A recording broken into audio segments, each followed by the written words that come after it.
the new Google Meet. Don't miss it.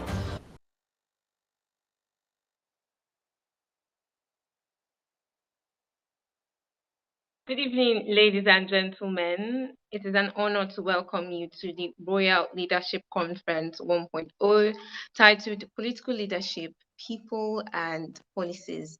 I am Marvelous Adelaja, and I'm going to be your moderator for today's session. I do hope that you're going to have a very interesting and impactful time here. So very quickly, I'd just like to give the announcement that unless you're told to, please do mute your mics. And yes, please do feel free to switch on your videos. There's going to be a feedback form that is going to be put in the chat box. Please endeavor to fill the form. And then thirdly, for you to ask your questions for the session, there's going to be an activities box. That is where we expect you to ask your questions.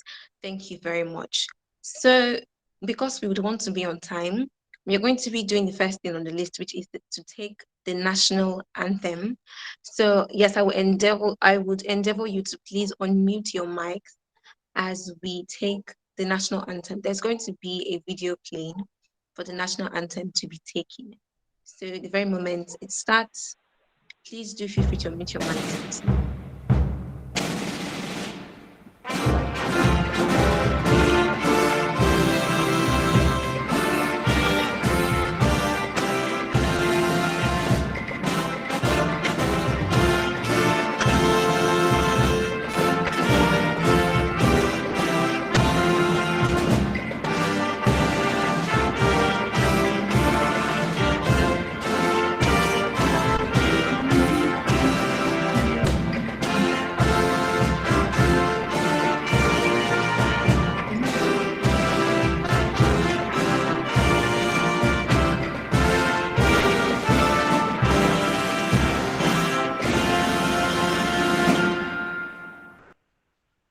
Thank you very much. Thank you very much, everyone. Nobody unmuted their mics to speak. So I'm going to be randomly calling two persons. You just give us an introduction of yourself because nobody unmuted their mics to speak, and I didn't want to be the only person speaking. Folusho, yes, if you can hear me, please unmute your mic. I want you to just introduce yourself to the house today. Hello, good evening, everyone. Folusho. Hello, good evening, everyone.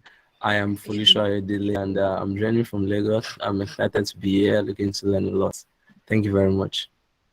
Thank you very much. Thank you very much.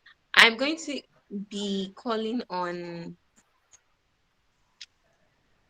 Abioye Boluwatife. So Abioye Boluwatife, if you can hear me, please, I would like you to unmute your mic and just, give us a very brief introduction of yourself.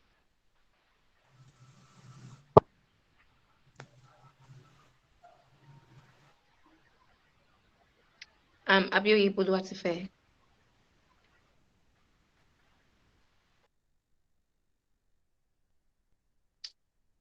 Well, I suppose since she's not okay, I suppose our connection knocked her out. I'll just give the platform to Deborah Akinremi. Deborah Akinremi, if you can hear me, please could you unmute your mic and just give us a brief introduction of yourself. Deborah Akinremi. Good evening, everybody. I'm sorry, I'm in transit and this is kind of. I don't know if you can hear me too. Partly, but faintly.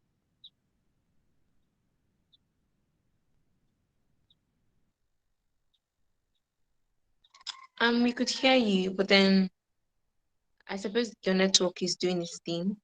Could Deborah Ojo just unmute her mic instead? Deborah Ojo. Hello, everyone. I am Deborah Ojo, and I'm listening from Lagos. I'm so glad to be here, and I hope I will learn something new. Thank you. Of course you will. Thank you very much, Deborah. I'm going to be introducing the host of the program, that's the convener of the Royal Leadership Course 1.0. As you're all aware, and if you were not aware, the Royal Leadership Conference, it's an initiative that brings together leaders from all walks of life to learn the fundamentals of leadership and equip them with the right qualities. The convener of the Royal Leadership Conference 1.0, Mr. Desmond Nibwe. So, Mr. Desmond, yes, do feel free to unmute your mic to give the welcome address. Yeah, thank you so much, Marvelous, for doing such a marvelous job at this. Thank you, everyone, for joining. Thank you, everyone, for joining. It's my pleasure to welcome you to the maiden edition of the Royal Leadership Conference. My heart is filled with appreciation to God for the final realization of this project, which has been vetted for roughly over a year now. Just before I continue, I hope everyone can hear me. You can hear me, please just type it in the chat box that you can hear me.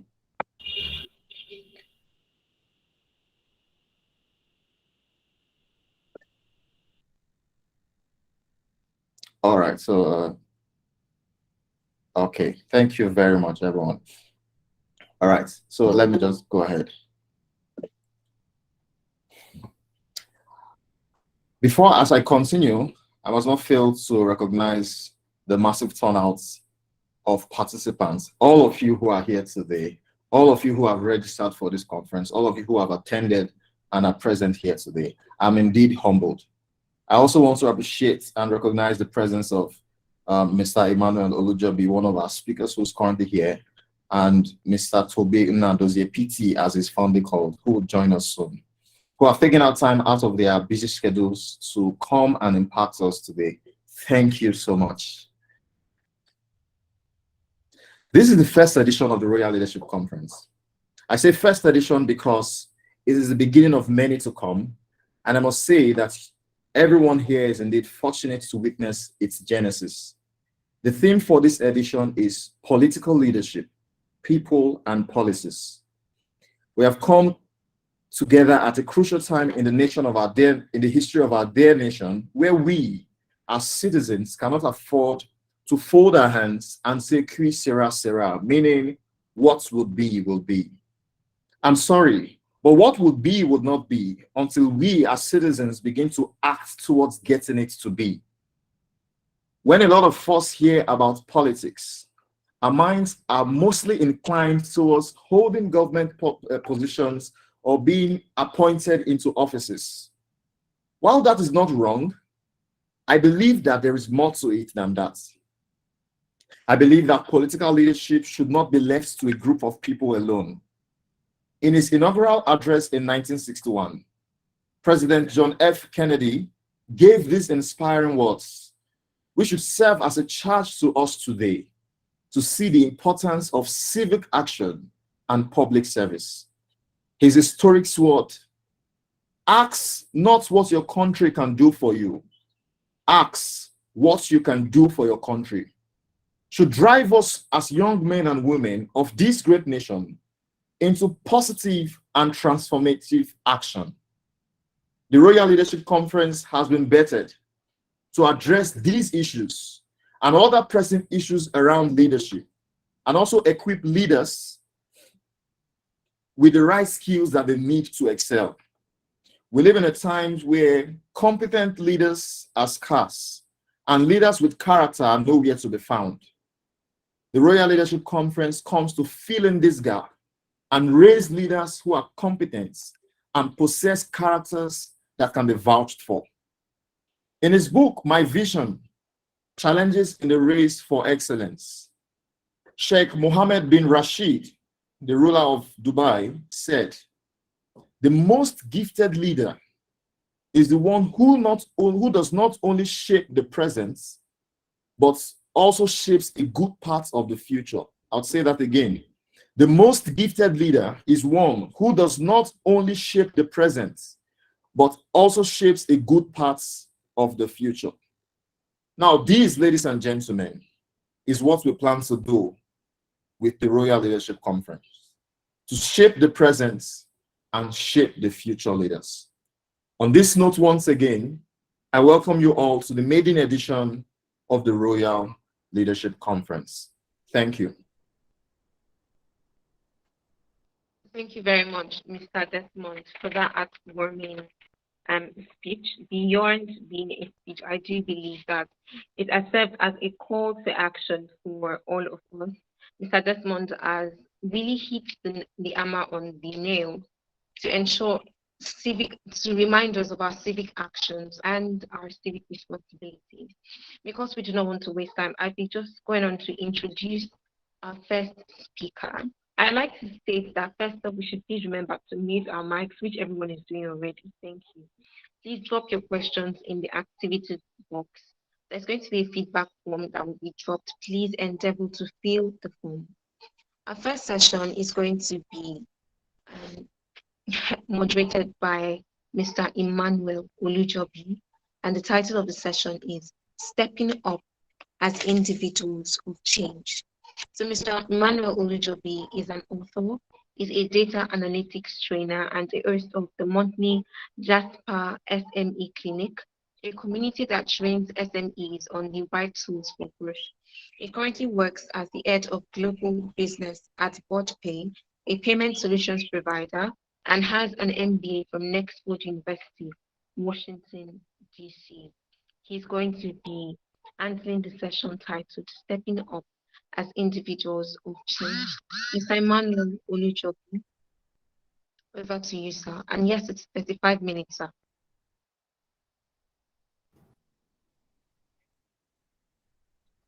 Hi, good Mr. evening. Emmanuel. Can you hear me?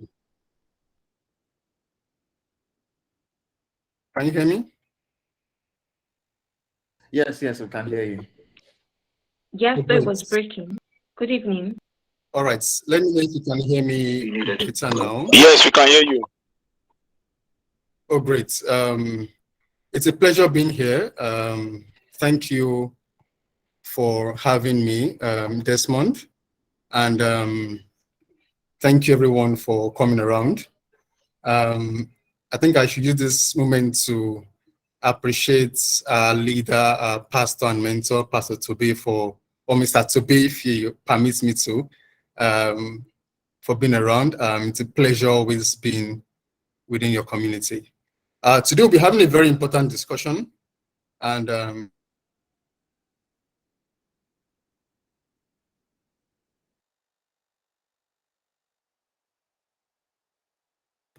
all right.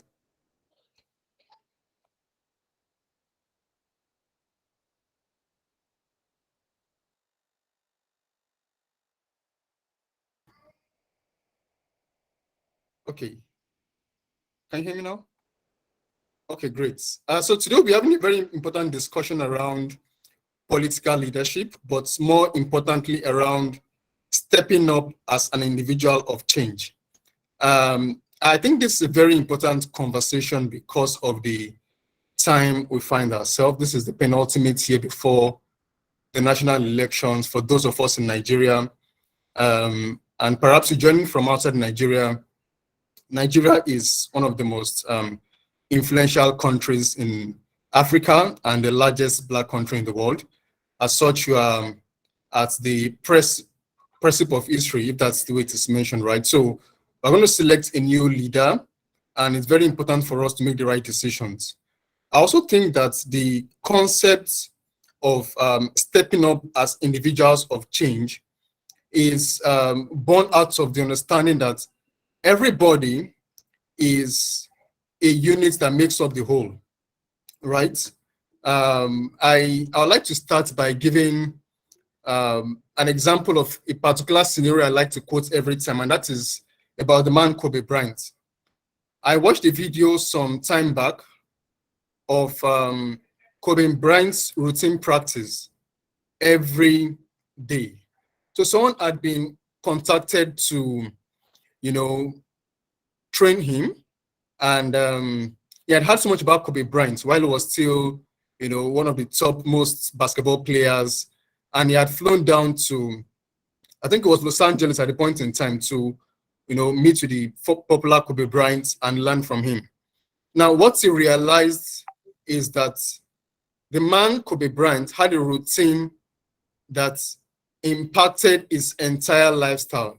So there's a book called Atomic Habits, which I would recommend for everybody to read. It shows us how our individual habits, our individual activities every day impacts the whole. So for example, you think to yourself that you want to change, you want to get better. It begins with taking care of individual simple activities, right? Okay, I have a presentation which I'll just put up, but I will want for this to be a very interactive, yes, Atomic Habits. All right. Okay. All right. Just a second. Please permit if you hear a bit of noise from the background, that's from my assistant. Okay, so once again, I was speaking to the fact that stepping in as individuals of change begins with us. There's a lot that is required to be done. So many people, scared. So many people thinking of making a move. So many people thinking of what the future holds, and it always begins with sitting down and quantifying what impact you make in a whole. For today's session, I have divided this presentation into 4 bits, and the first is that we want to understand the concept of personal understanding leadership from a personal perspective. Then we'll move from national leadership, right, to individual leadership. Everybody thinks of the people at the top, leaders, those political leaders, government leaders, institutional leaders, whether it is from the faiths or from the organizational point of view. But how do we cascade it down to every individual person? We'll have a session on stepping up as individuals of change. And then finally, I want to share some lessons from what I learned some years back around the pencil parable.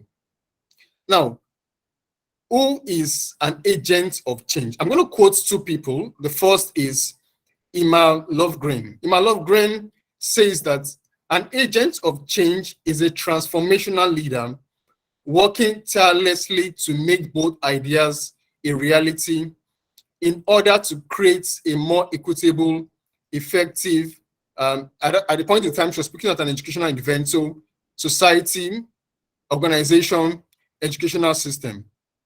For Rashida, right, Rashida says an agent of change is someone who is willing to stand in the gap. So this gives us a sense of who a change agent is, or a change leader is, or a change personality is. All right. As a form of introduction, I think that, and we all agree that we're in a period where there is the need for change. I mean, individuals, communities, organizations, national and cross-border communities have need for change. A lot of economic, political degradation. We think of how the economies across the world, not just in Nigeria, there are instances of inflation, high GDP, low GDPs in some countries, food shortages. Think of what is happening with Russia's invasion of Ukraine, etc. You think of within the corporate space. I mean, earlier this year, up till now, we've heard of several crises within organizations. In the US, some fintech laying up staff, in the UK, same. In Nigeria, we have a number of them rocked with scandals. So there is a need for change from the national level, from the individual level, from the community-based level. And if you think of from the home also, from the home front, there is a need for change, right? And like I mentioned earlier, Nigeria is currently in a period of transition. For everybody on this call, on this conference, right, you would agree that aside from the experience of 2020, where there was the EndSARS protest, there is a high level of awareness and engagement around youth. What happened in 2020 was that the political elite thought that these guys, they like to be comfortable on social media, make banters, just tweet, and they would do no more. But what happened was that young people decided to speak out and cry and demand for a change. And that in itself set a precedence for what we are seeing right now around the social media space, and not just the social media space, in different communities, in different states. And you realize that people who have thought that, oh, after a while, the tide will go down, they will get quiet, will get, reserved, and they would return to status quo. They have seen that this reality is changing. So you all need to be a part of this change. Now, there's a part of my slide that speaks to the fact that change is inevitable, right? Whether or not you anticipate change, change would happen. And that's because the laws of human nature is such that man is built to change. Man is built to evolve. And somebody has said that the only constant thing is change. So change would happen. Now it's a question of, are you willing to position yourself on the right path of change? And that's a question we're going to answer in this session. Now, while we're speaking about political leadership, I do not want us to, limit our conversation to political leadership, political history, political change only. Of course, political related issues are very germane to every one of us, because we live in a society governed by laws, governed by constitution. But in the office, there is a leadership structure there which you can influence positively in your homes, in your institutions, in your businesses. Now, like I mentioned earlier, change is inevitable. The earlier a people, a community embrace it, the better for them. Now, change is like open flames. Either you let it rule you, right, or you rule it. We saw what happened in 2012, yes, where we had the, I think it was 2009 rather, the Arab Spring, the Arab, protest, where somebody was tired of what the government was doing, things were escalating, prices of commodities like bread was, getting very expensive. The common man on the streets in the country where this Arab uprising began could not fend for themselves. And what did he do? He set himself on fire. Right? So change is two-edged. Either you position yourself to benefit from positive change, which is what we're discussing today, becoming an agent of change, or you let change run you over.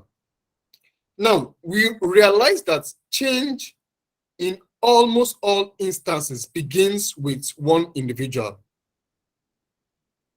Many times, people do not want to bail the cat.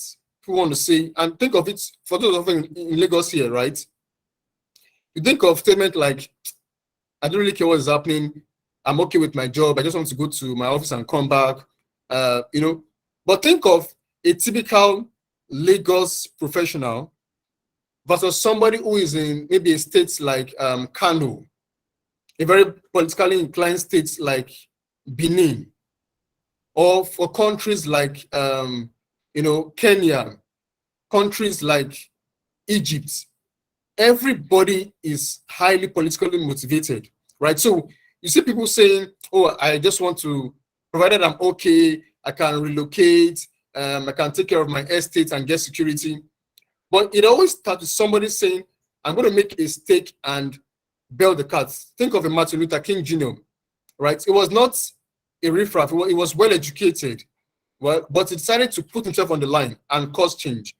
One of the story of Obama, who wanted to, contest the status quo, and so many of other people who we can quote. Think of like a Nehemiah in the good books, who was a senior officer in the government of the time, but he had a passion for change.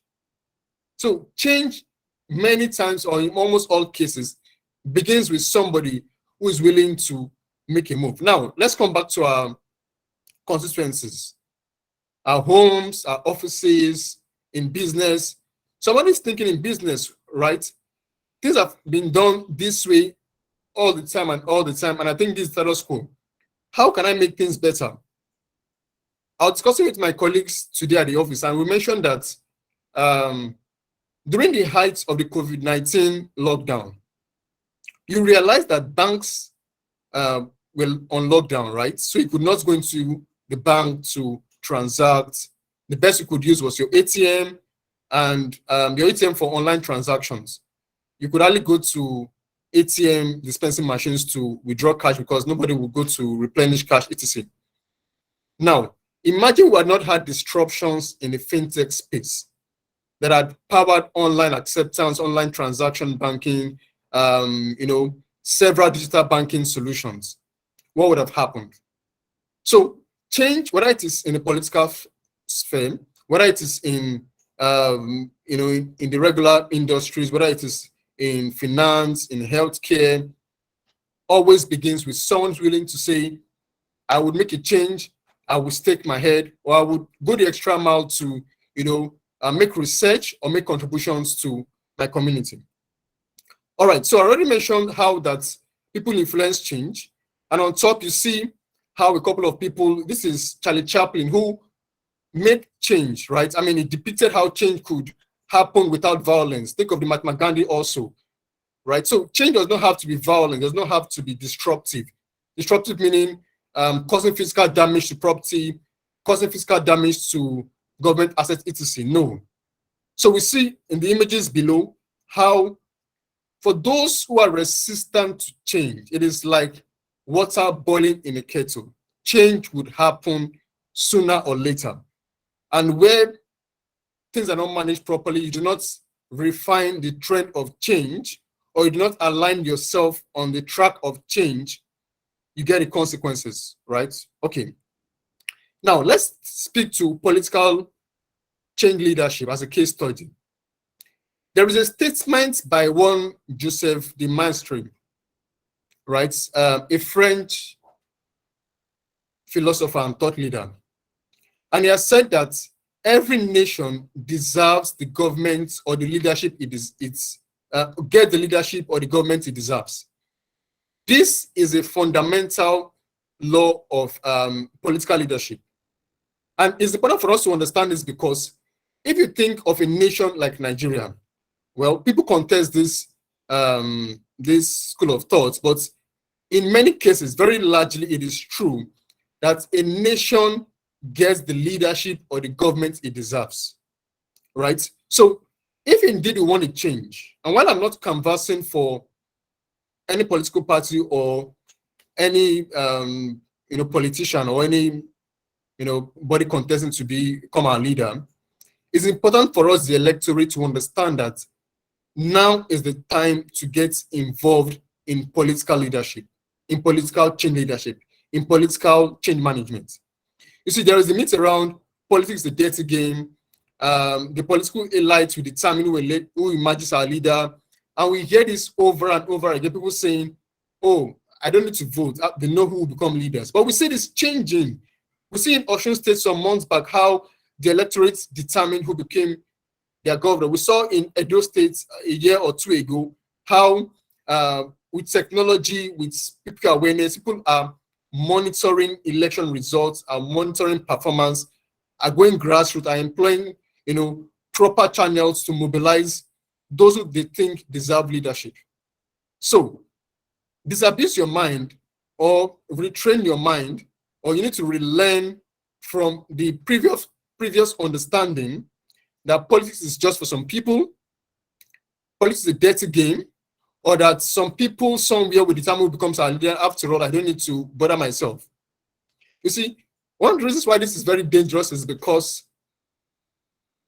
every time some people or a set of people go with this understanding or mindset, the political leadership or the political elites want for the governed to remain in this school of thoughts, so that they keep oppressing them, they keep taking advantage of them, and they keep making policy that does not speak to the needs of the masses. So we all need to get involved. We may not all become politicians clearly, but we need to raise awareness. We need to begin to create interest in what is happening in our political space. We need to keep lending our voice. We need to have the conversations, and we need to influence our immediate community, our immediate network, our immediate niche for what we deserve as a country. Now, people always say that you cannot maintain integrity while you're actively involved in politics. I think this is not completely true, because it is what we call the fallacy of generalization. And that means that Yes, so many politicians are corrupt, so many politicians embezzle funds, so many politicians do terrible things, but there are still those few politicians, there are still those few leaders, there are still those few change makers who would rather, not lose their name, their reputation, than get bribed, than, you see some of these people, even in the immediate community we belong to. I remember when I was serving as CLO, Corporate Liaison Officer, right? And that was a couple of years back. We needed to raise funds for a community project. And all my background and training and life, I just seen it as normal to do the right thing, gather money, get accountable. But for the first time in my little leadership experience, I saw somebody walking up to me, I think it was my secretary, right, saying, we have to help ourselves. This is face-to-face conversation. We have to negotiate. We have to, help ourselves as leaders. I was shocked and I was, amused at the same time. And thank God I was the CLO, so I could call the shot and say no. I remember also during the period, some things would happen during handover, during personal parade, etc. But because I was a leader within those small niche, I was able to impress the little change I could at the point in time. So yes, many people are in politics, are in leadership to benefit for themselves, but I tell you that there are a couple of people you may not know who are still maintaining their integrity, and they are there not for their personal gain, but for how to make our community, our nation better. Okay, now let's speak to stepping up as individual for change.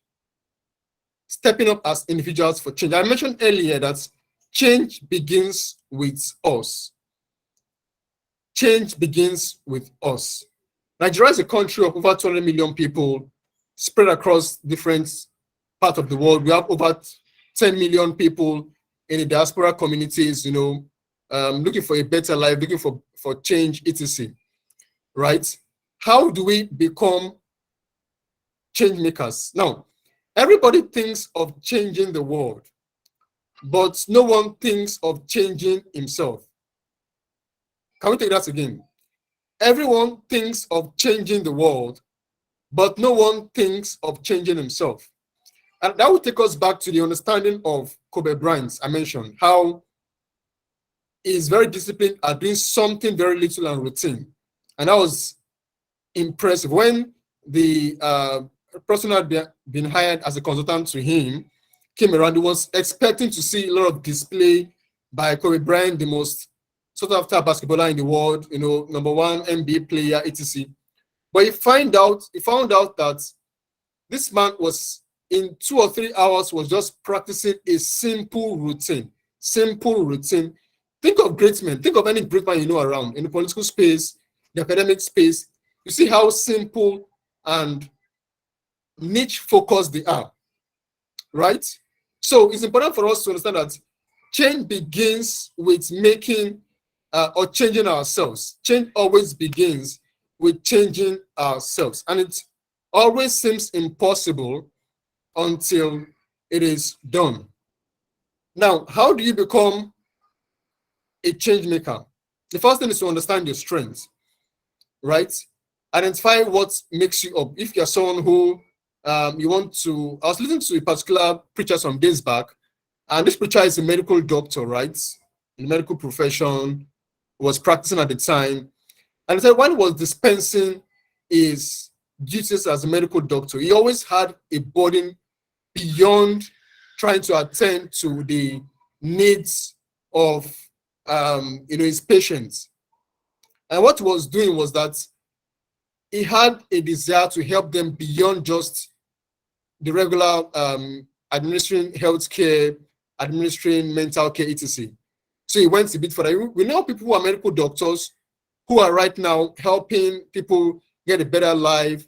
People who are medical doctors, most of us know of this flying doctor lady who right now, because she lost a loved one from not having proper healthcare in Nigeria, she launched the Flying Doctors Initiative. So understand your personal strengths, right? And build around this.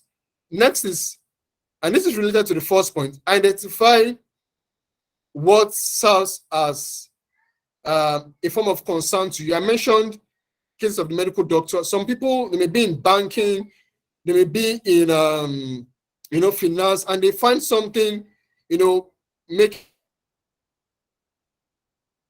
of their engagement, causing a form of concern to them. That perhaps is a place where you should begin with causing change. Now, start from recreating your niche. And I'll explain this a bit. Like I said, everybody wants to change the world, but we need to begin by changing ourselves. The next step is everybody wants to change the world, but we need to identify a particular area, a particular segment where we can make change. You can't change everything at the same time. As a matter of fact, change is gradual. There's a principle in change management that speaks to change is, in stages. You do not effect change all at once. It is sequential, it is progressive.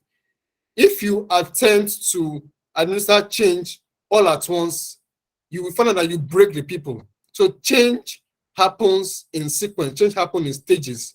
There is what we call the change management protocol, right? So start from creating your niche, start from your direct area of contact to make changes, the people around you, your community, etc.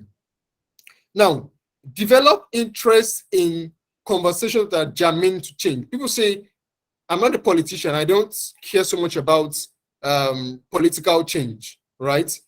This is the time to start getting involved. This is the time to start, listening in, to start making contributions, to start speaking up for what is right. And then fifth is learn the art and act of leadership.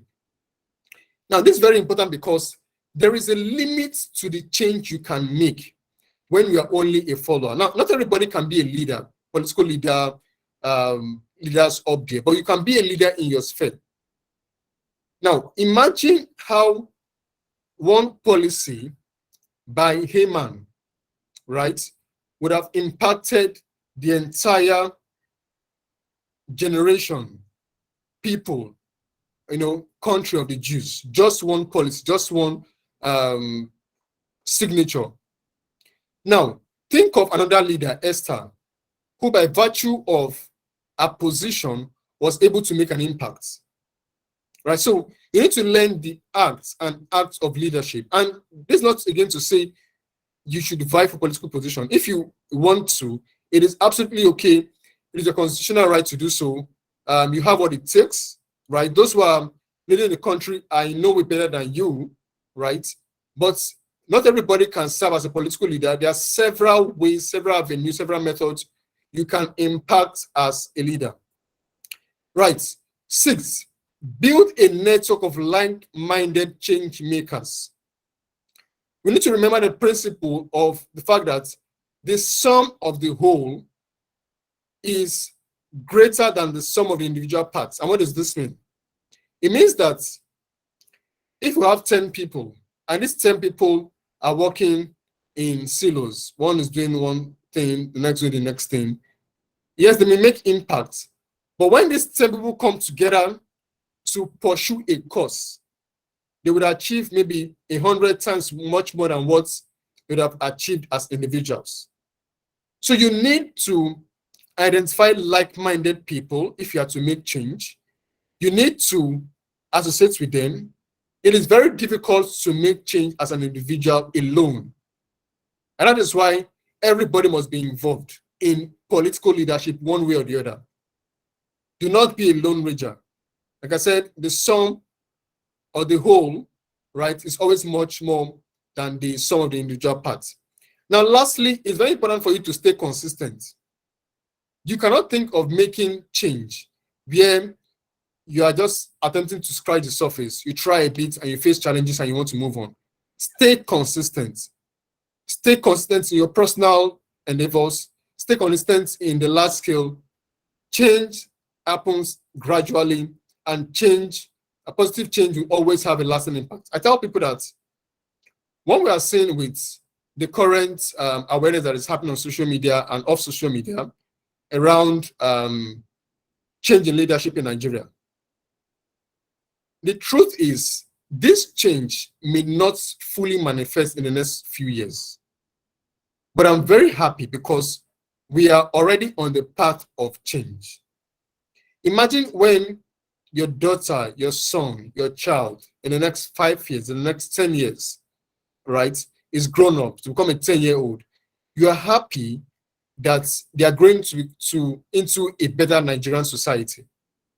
Now, if you cannot put this in perspective, almost everybody on this call, if you're not married, you'll be married in the next 8 years, right? It is a 99% probability or possibility, right? So think of in the next 8 years, you have children, you have kids. The change that is beginning today in 2022 will determine whether, if we sustain it, will give us a better society tomorrow or not. So stay consistent. Before I proceed, I want to say that, and I've mentioned this before, but for emphasis, remember that change can happen from your own personal workplace, from your personal organization, from your personal business, etc. Change happens where there's supposed to be a leakage in your organization, and you spot and block this leakage. You are driving on the road and there's a spot of danger, and everybody is driving past, but you carefully park, take care of yourself, so you're not put in a position of danger or harm, and you get that thing out of the way. You find an accident scene. Depending on the scenario, always apply wisdom depending on where you find yourself. You are willing to help, right? So stay consistent and begin change from your own end. All right, so as I round up, I want to mention a few things around a concept I personally believe in, which is the concept of winning from the flanks. And in this case, it is making change from the flanks. I already mentioned that you can cause change by simply being successful, and I'll explain this. I know of a man called Strive Masiyiwa, right? The founder of Econet. Before he sold it, he has so many investments, made so much impact. He's building a data center in Nigeria, and he's a Christian. Now, Strive Masiyiwa can make so much impact because he has economic net worth. You see many people who, they may not be in government or politics, but they can make impact because they've built wealth for themselves. They built economic relevance for themselves. So one way to make impact is to be successful yourself. I'm going to take that again. One way to enforce, one way to change things, one way to become a voice that people reckon with is to be successful yourself. Tomorrow, if Cristiano Ronaldo moves a bottle of Coca-Cola, off his table, the world is going to react to this. Is that correct? Whether or not people say it affected the stock prices of Coca-Cola or not, imagine a brand like Coca-Cola responding to the activity of one man. I mean, if you're a regular person who did that, everybody will come at you. So grow yourself. And that's why I mentioned that if you want to make change, begin with changing yourself. Be very good at what you do. Have economic value. Be successful, and you become a voice. Think of those days when Trump was in power and he makes one statement. Of course, yes, he was a political leader. Maybe Elon Musk is a better example because he has grown himself to become of political relevance. He's able to make impact. So I will say also that one way to win from the flanks is to build communities. Everybody knows Mark Zuckerberg as founder of Facebook, owner of Instagram, etc. Do you know that the biggest strength Mark Zuckerberg has is that he owns communities and platforms, right? So he's able to sell to you because he manages the ecosystem. Or think of a John Obidi. If you don't know him, please go check him out, right? This young man spent ₦0 to create a Facebook group and has built this Facebook community of thousands and tens of thousands of industrious and smart professionals. So whatever he does on the platform, he's able to command impact or change. By 2027, people like him and a few other people, most likely, I'm watching them already, right, would come out for political position. And there are a few of them on my radar, right? I know they already have a strong community, they will leverage on this community to make impacts. Why not create an impact yourself by developing a community? Think of yourself, you are into confectionaries, you are a software developer, you're into fashion design. Think of anything you do. You are a teacher. You're a teacher. Just have a community. I think I have a few minutes left, I suspect. So you're a teacher. Create a community where teachers around you want to express themselves, right? You are a baker. Create a community. Maybe develop a platform where all bakers want to advertise their products. It gives you it gives you so much power. It gives you a platform, it gives you leverage. And that's one way you can become an agent of change. Now, winning from the flanks means that you can't always go frontal. In battle, you want to go frontal, you want to approach, you want to go heads on. But there are ways by the side, like think of a Lazarus, right? There was no way it would have gotten the attention of Jesus, right? If he had not done what he did. So the world is so busy, right? Your content may not make an impact right now. You have to develop ways to win from the flanks. All right, as I round up, I want to just speak quickly to the concept of, or what I call the pencil parable. Well, not me exactly. This is one personal lesson I've learned over time. And I just want to share this with us as a learning point. Let me know when you can see my screen. Okay.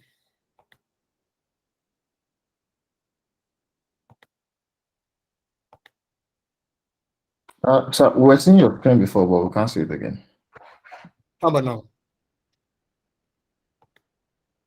I think you stopped sharing. Okay, let me know if you can see. It shows me I'm sharing. Yes. We can. Great. So the pencil parable is very unique because people think that they may not be able to make impact from the little they are doing. But there are 5 things, many more things to note about the pencil, right? That makes you know that whatever you go through as an individual has a way of impacting you, making you better and impacting people around you, right? So if you're an individual with so many gifts, the first thing is you cannot make impact. Yes, a lot of this statement here speaks to God, and I know it's not a religious event, but yes, you need to put yourself, like a pencil needs to be held before it can be used. So you need to be in a platform or a channel where you can be used or where you can express yourself. There are people who they are so talented, they are so good, they are so useful, but they are in a place where they cannot express themselves, they cannot, find expression because there is no avenue for them. So I mentioned earlier that it's good for us to work with communities, work with network, identify like minds. That is what the principle around ensuring that you are being used. You have a mentor, have somebody you learn from, have somebody that mentors you, shows you the right way. Also, sometimes you would experience painful sharpening, right? You expect things to be done one way, you're corrected, you are staying in your comfort zone, you have to move, you have to make a change. Those are painful sharpening, but you need to learn that for you to be a beautiful pencil that everybody wants to use to write, to scribble, to make a point, to send a note, to send a love letter, you need to go through painful sharpening. And if you have to become a change agent, you must pay sacrifices, right? So you may not be able to correct all mistakes, right? But what you can correct, you make corrections. Sometimes you have an eraser to correct the past. When you can't, you move on. Now, the most important part of your strength may not be seen. The most important part of you may not be seen. And that goes back to what I've said on this conference over time. Develop yourself, start with yourself, make sure you work on yourself, and you become better for your immediate community and the world at large. Lastly, on every surface you are used on, you must leave a mark. Don't wait till you become a political leader. The small community you find yourself, make a mark. This covers an example of somebody thinking, okay, I want to make a mark, bring people together, educate them, help them learn, help them find expression, help them get proper orientation, etc. So wherever you find yourself, ensure to make a mark. Now, there is a difference between making a mark and trying to show off or trying to always be seen. I mean, you can make a mark quietly. You can be the person who, at the end of the meeting, stays back to arrange the chairs. You're not seen, right? Shut the light and shut the ACs. And the person who, when there is an event, you always ensure you look out for people. And the person who notices when somebody has not been visible on this WhatsApp platform.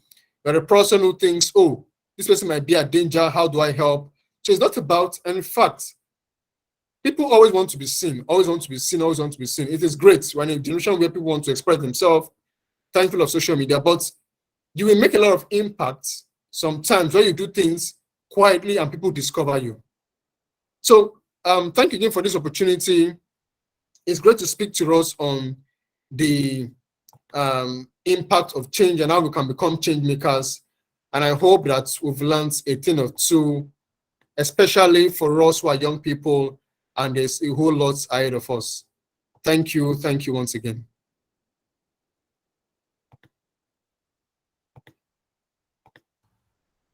Wow, thank you so much, Mr. Emmanuel, for this insightful session. Thank you so much. Everyone, I don't know if you can just, I'm very sure a lot of you were taking notes while he was speaking, because myself, I was just doing, I was just like soaking it in. So just on the comment section, just say thank you to Mr. Emmanuel. Say one or two things you have learned from the session before we move on to the next. All right, so I'll be waiting to see your messages on the comment section. Because, man, it's a lot. Thank you, sir. Thank you so much. Let's keep it coming. I can see Eunice Obidi saying, thank you, sir. I can see Ozia Oiza Peter saying, thank you, sir. Yes, Chooks has said something, learn as a pencil, you need to be held to be used. That's so powerful. That's, you know, that's a lot. You need to be held to be used. And we live in a generation where people don't want to be accountable, people don't want to be held, people don't want to be used. That's going to be the meaning. Thank you so much for this session. Thank you. Everyone is saying thank you, Mr. Emmanuel. I mean, you have really, this first session was was really awesome. It was really awesome. Thank you so much. I really appreciate it. So without further ado, our wonderful host is, I think she's having issues with her network or so. But then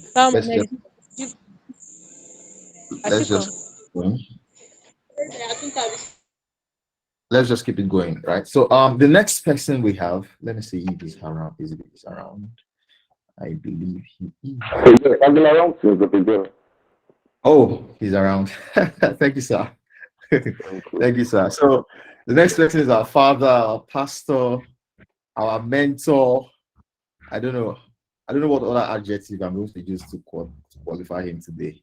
But before he comes to speak, let me just quickly read his profile. Yeah. So his name is Mr. Tobe Nnadozie. Right. So I'll just give you guys, I'll give every one of you a background story. While I was in school, I think ND1 in Yaba Tech 10, was it ND1 or ND2? We had this program where we would invite guest speakers to come and speak to us, to come and talk to us. And one of those is Pastor Toby was one of those people who was invited. I could just sit down and be like, wow, how can somebody be this? You know, when he told us how he has moved from, you know, from literally nothing to become a force to reckon with, I'm like, my goodness. So he has set the path for us, and we have no choice to follow him. Thank you so much. And when Mr. Emmanuel was saying something about if you want to impact life, you have to be successful at what you do, I think Pastor Toby is a very good example of that. So Mr. Tobe Nnadozie is a pastor. That's why you keep hearing me calling him pastor, you know. In my welcome address, I said PT, as he's fondly called. So he's a pastor, a mentor, a seasoned innovation specialist. He's an entrepreneur and digital technology expert. Mr. Tobe has worked in both the private and public sector. He started his career in the oil and gas sector, after then moving over to work with the federal government, after which he spent about 20 years in the financial services sector, working as a senior management staff in banks and insurance. He has an MBA from Bangor University in Wales and is a fellow of the British Computer Society. He is also a chartered banker and also possesses a master stroke in information technology. Mr. Tobe attended the Advanced Management Program AMP26 of the Lagos Business School. He has mentored young professionals from all walks of life and is currently the divisional head of technology and innovations at Central Securities Clearance System, PLC. Having been married for 15 years, he's blessed with an amazing wife and 4 wonderful children, plus every other of us that are his children. So with on the chat box, let's make Mr. Tobe feel welcome. Let us welcome him on the chat box. Claps, welcome him. Yeah, I can see someone saying you're very much welcome, PT sir. Thank you so much. Let's welcome in everyone. So over to you, sir. Thank you. Thank you very much, my dear Desmond, and thank you for this program. In fact, it's really royal leadership. I look forward to many more sessions to come over the next couple of years, 10, 20 years, as we see people who come through these leadership conferences and events and programs you've been having. And thanks for inviting me. I know you have so many qualified people who could speak at this event. So I'm very glad that I'm invited. I thank everyone. Thanks. I'm so happy to see every one of you. Thank you. I may not be able to respond to everybody. I'm taking my session after a great leader, and Emmanuel Jobi is also someone that I have referred a lot of people to for him to mentor. So he's one of the people who, as I look back at the progress of his life, along with Desmond and a couple of others in the faith church and other places, I'm impressed and happy. It's just that he's too early to retire. I would have said I would have bought a house very close to one very nice spring and retire. So I'll still retire. Thanks everyone. So today I'll be speaking about policy making for future leaders and understanding policy making. One challenge I always have is many people will think taking decisions that will lead to them being influential in determining the policy that an organization runs with, the policy that the nation runs with. And the more you keep away from being involved in making policies, the more you will be affected by the negative policies of others. So I'll be speaking to understanding policy making for future leaders. Understanding policy making for future leaders. In the past few years, everyone in my life, I shied away from politics, politicians, and those who take decisions that affect every one of us as a nation, especially in the country where I spend the bulk of my time with. I repeat my time within 2 countries for those who know me. So in the country where I spend my time, Nigeria, for example, initially I refrained from getting involved with those who take decisions in politics, or those who take decisions, maybe as civil servants or those involved in advisory work in determining what happens to us. But I found out that the more I refrained, the greater the negative impact of the people who are involved in such things. So everybody the audio is not too okay. Yes, sir. I think people are so another person still was saying that the audio is not. Okay. Can I do something? Hold on just a second. Okay.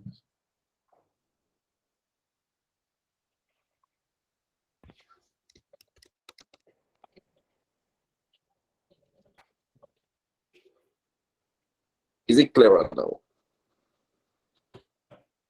Yes, sir. Okay, thank you. So, so as we talk about policies, initially I refrained from getting involved with those who take decisions on policies, involved with top civil servants, involved with politicians who, would sit at the table and take decisions. But some years back, I found out that the more you refrain, the more you find out that those who take decisions that you could have, helped to take the best of decisions for the country or the region or wherever you are. If you keep away from them, they would still take the decisions anyway. And they will take decisions based on what they know, the exposure they have, and what they can do. And so some years back, I decided to start investing in those who I know and I trust. And as I see the growth and I see the improvement in decision making within those segments of people that I've gotten involved in, it shows that clearly, if we're going to be genuine leaders that will make impact, we cannot shy away from getting involved in things that will affect us as a nation, as a people, or as a business. And involvement doesn't necessarily have to be cash involvement. It can be sitting at the table to give them advices. I'm so excited today that one of the senior special assistants to the president in terms of digital economy, who sits to take decisions that affects all of us, is someone who we spent quite a while, discussing. And, he was appointed to the position.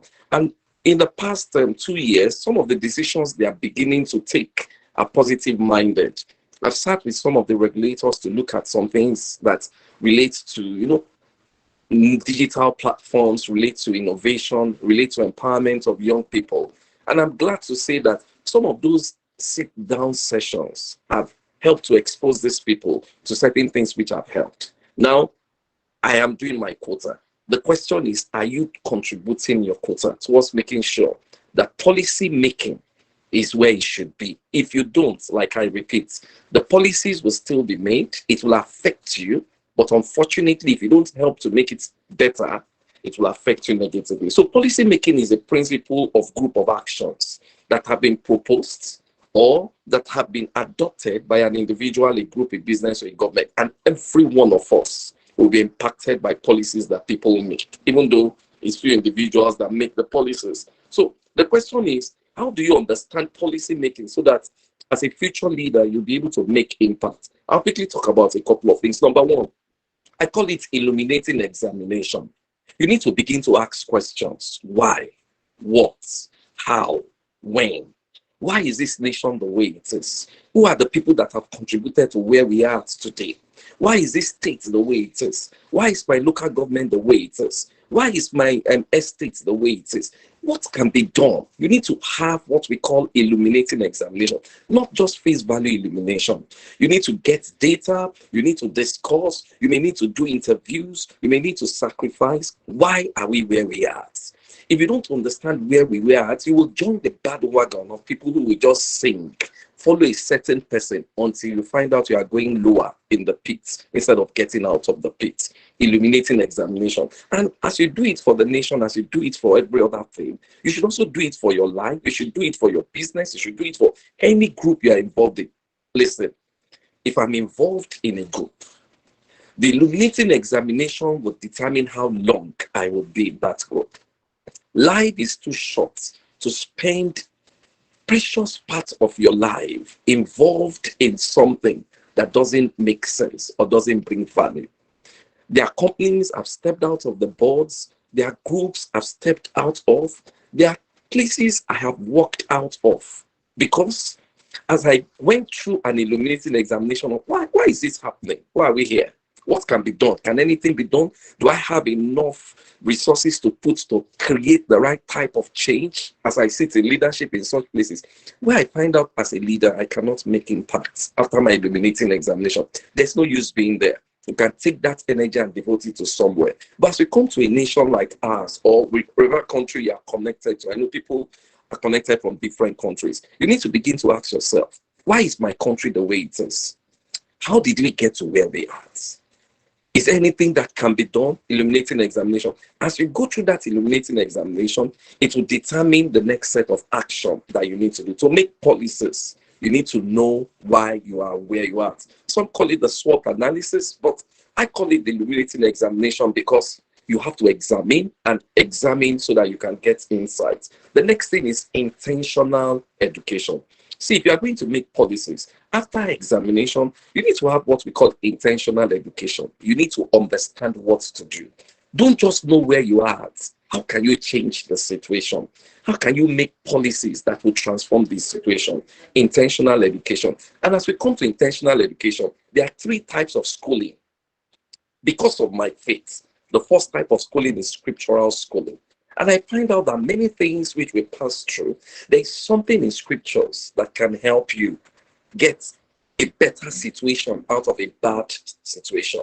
There's something in scripture that can illuminate you and make you see what you can do to improve the situation. So intentional education, for me, the first, which I would recommend for everyone, is scriptural schooling. The second is selective schooling. Selective schooling is what you do when you go to the regular schools. You go to secondary school. Selective schooling is saying to be able to achieve the purpose to make an impact. After I've done this illuminating examination, I need to check to see, what do I need to read to make a change? Do I need to read about policies? Do I need to read about democracies? Do I need to read about organizations? Do I need to read about innovation? Do I need to read about technology? Do I need to read about governments? What do I need to understand to make myself better? That's selective education. And selective education is why some people will go to Harvard to go and read about policies. Selective education is intentional educational, and under that selective schooling is why some people will come to London Business School after 1 year just to understand how do governments operate. So selective schooling. And the final one is street schooling. Scriptural schooling has its place. It gives you the scriptural understanding. Selective schooling has its place. It gives you knowledge in a realm which you want to have more knowledge in. But guess what? There's something called street schooling. If you limit yourself only to schools, if you limit yourself only to church, you may be good at what you do, but guess what? Your relevance to the world will be limited. Street schooling will throw all sorts of things at you. It will enable you build resilience that cannot be easily questioned, challenged, or trampled upon. Street schooling is when you see what is happening in the environment, you test what you have learned. If it doesn't work, you know you quickly need to bounce back, refine, refire, or rework what you have used in the first place to improve things. That's the street schooling. The third thing is inspiring exposures. You know, many times as I move around and I see leaders from, Nigeria and different parts of the world, I find out that some of them are limited in their exposure. And when they come out, because they don't go through these first 2 steps, they may see things, but they will not know what to do about those things. Inspiring exposure. You need to expose yourself to people and things that will make you better so that you can create a better world for those around you.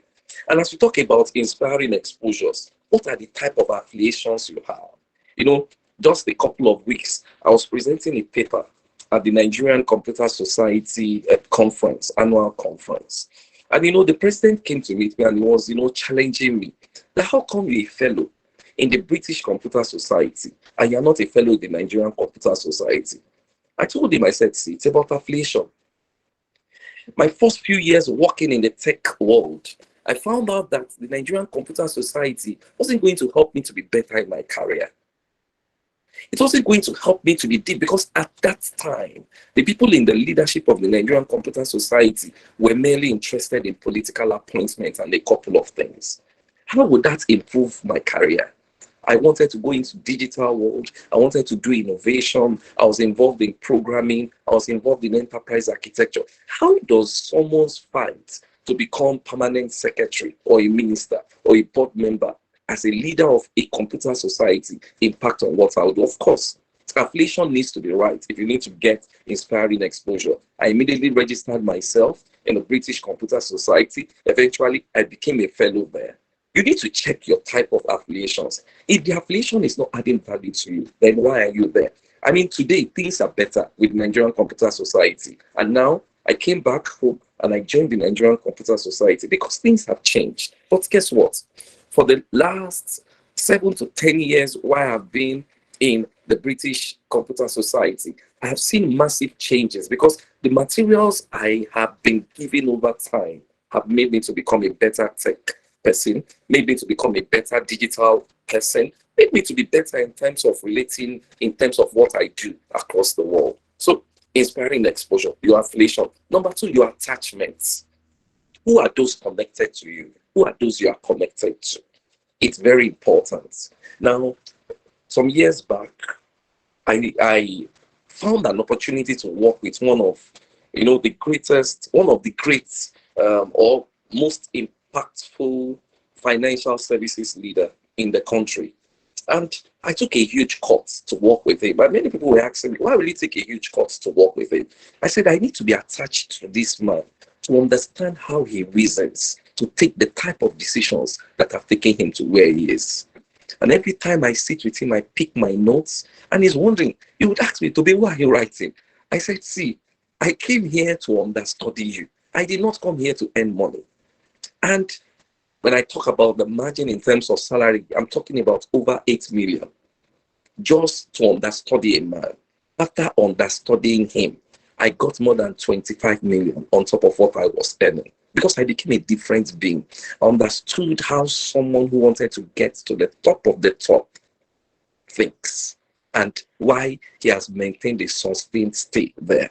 What type of attachment do you have? Then finally, alignment. Alignment is different from attachment because here you may not have a very close connection, which, as you look at our nation, I spent a bulk part of my life in the US, and you find out that in the US, someone who is Republican, maybe generations of Republican, they don't just switch like that.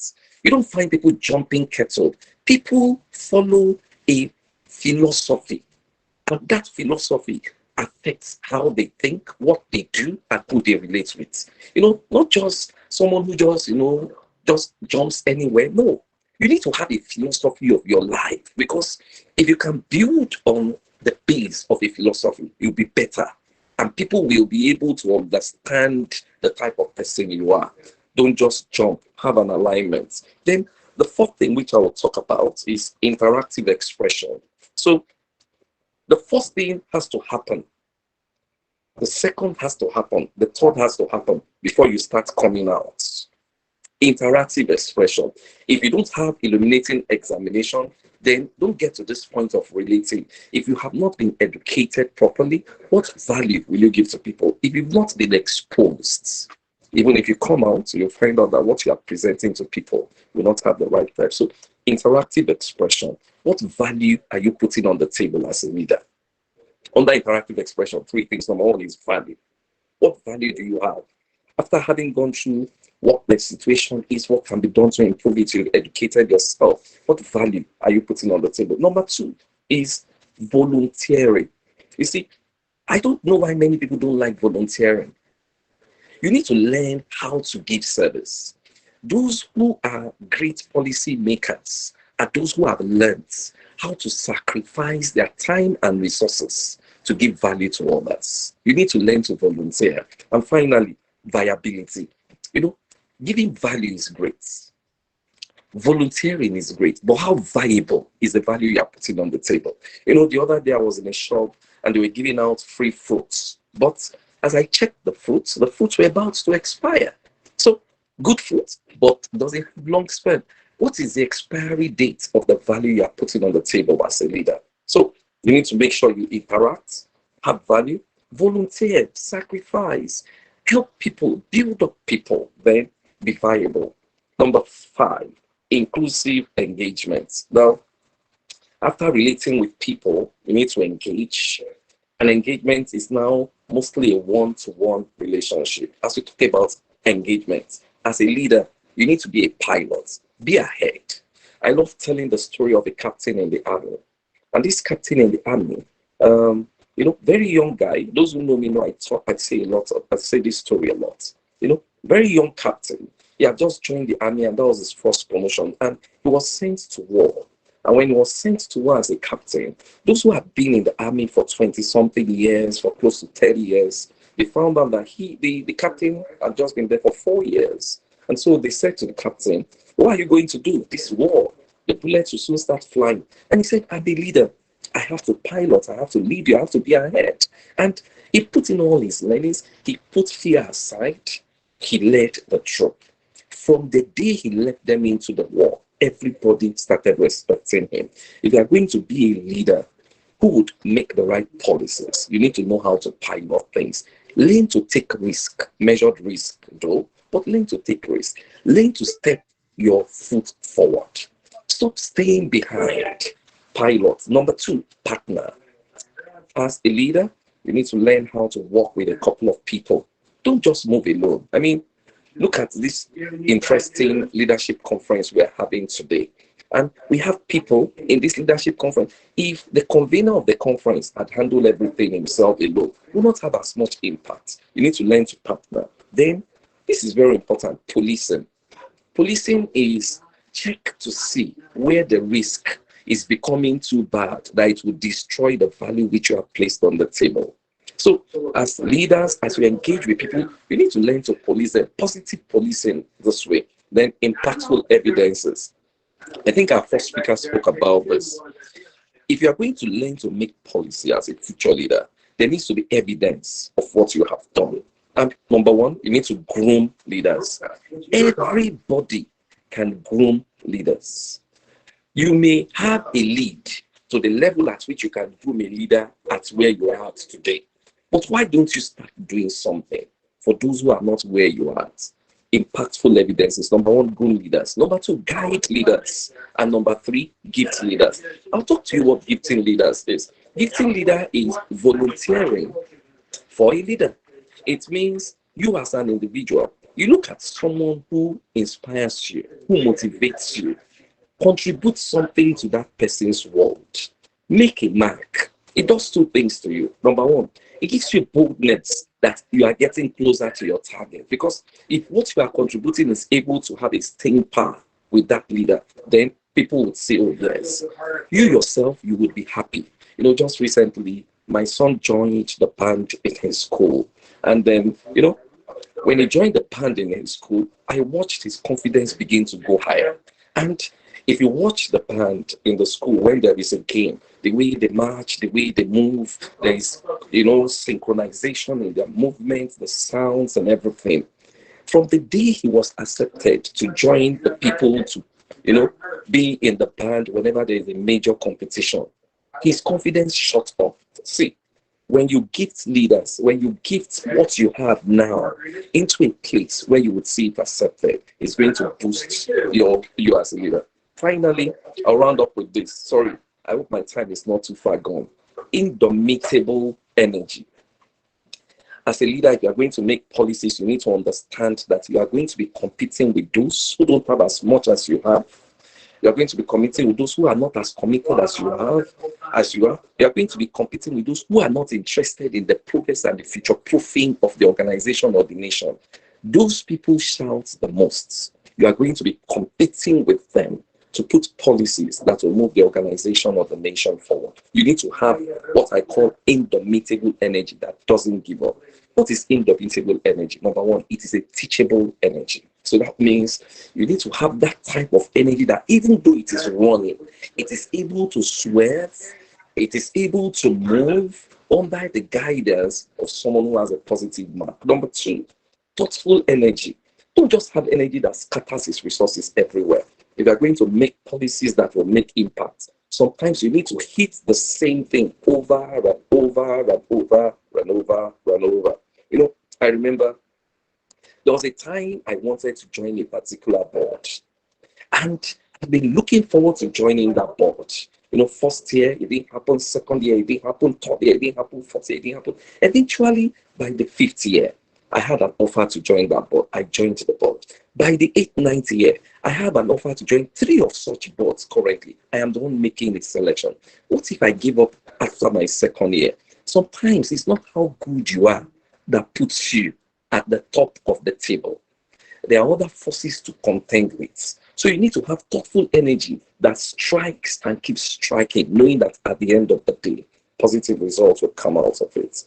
You know, I went to a place along Oshun to Odo State, and I saw the rock. And I saw an elderly woman hitting on the rock with a very small hammer, a pallet. And I was asking people, what is this woman doing? It's going to take her long to get anything of value out of this. And he said, no. No matter how long she keeps at it, the rock is cracking inside. And I stayed to watch a little bit more. I found out that even though I did not see visible sign of a crack, even though I did not see something I thought was worthwhile, the woman kept on hitting out of experience. One spot, she kept on hitting. Eventually, the rock cracked and fell apart, and she was able to gather the gravel which she wanted to sell. Thoughtful energy, and finally, tenacious energy. Policymakers need to learn to stay. Those who are interested in their own personal interests, they would stay to get what they want and bail out. If you are going to be a policy leader, if you are going to be an impactful leader, you need to have tenacious energy. You can't afford to give up. Thank you very much. That will be the end of my session. Thank you very, very much.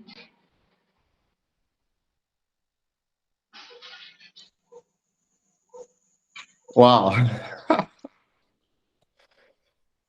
I'm very sure the marvelous. I'm sorry that I had to come in. Right. Sorry about that. But I'm very sure No the problem. comment section is No tired problem. of right now. Let's keep it coming, people. Marvelous, please. I'm sorry. Go on. Of course, yes, thank you very much, Pastor Toby Naduzi, for the very impactful session that you're giving us. I'm so sorry that my video is not going to be turned on due to connection issues, but as the comment section is blowing because of the mind blowing value that you have dropped, I just want to remind everyone that please drop your questions in the comment section. We have about 20 minutes questions for both Pastor Toby Naduzi and Mr. Emmanuel Olujobi. Please do drop your questions for them so that they will be able to respond to your questions.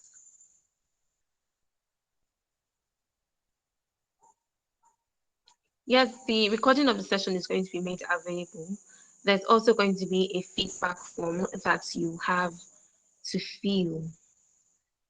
Well, I suppose, Pastor Tobe, that you're really blowing people's minds because rather than getting questions, we've been getting so many positive comments. And I can say the same also for Mr. Emmanuel. So please, I know everybody's being mind googled, but yes, you have access to the Pastor Tobe and Mr. Emmanuel Ujobi for these 20 minutes. Please do drop in your questions.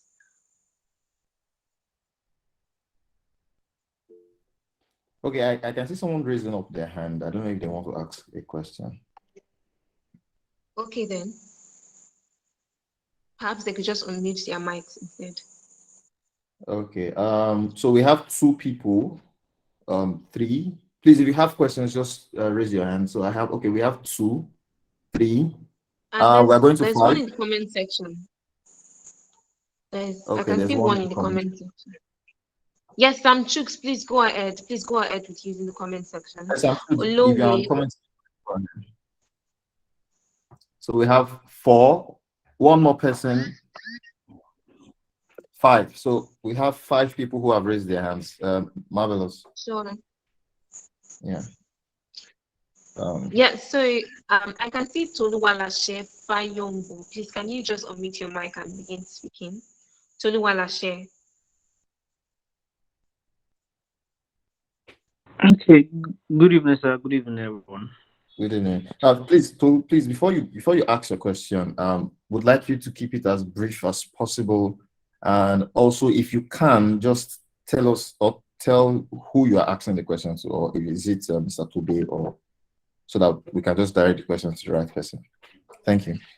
Okay, I'm directing the question to Pastor Tobe. So my question practically is, when we are formulating policies, because we have this program with the intention that later in life we would be in that position where we make policies. In our society today, we have a lot of bias that covers our judgment. So when people make policies, they make policies that don't meet actual reality. They make policies that when it comes down to implementation, it becomes a different challenge entirely. Because even the people who are supposed to implement those policies don't even have proper understanding of what the policy is trying to achieve. And if you don't understand what the policy is trying to achieve, then we'll have issues like we have it today in our society.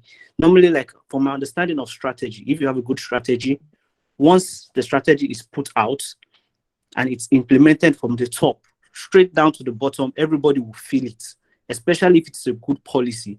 You will feel it that, yes, this is what we want to achieve, and everybody will be in alignment with it. But in our society today, you have a lot of things you have to contend with. And majorly, I'll just boil everything down to bias. So how do we manage such instance? Because everybody is out for themselves. They want to get a bit of this and a bit of that. So that is my question. Thank you. Okay, then, thank you very much. I would hand over to Pastor Toby now, so that we have just like about 3 to 5 minutes to answer. I also want to state that, Mr. Emmanuel, just in case you have any any answer to any of the questions, please do feel free to inform me so you can unmute your mic. Yes, over to you, Pastor Toby. Okay, I was thinking maybe we'll take like 2 or 3 questions so that I can take the answers all together. It will be faster that way. Okay. Yeah. Thank you, sir.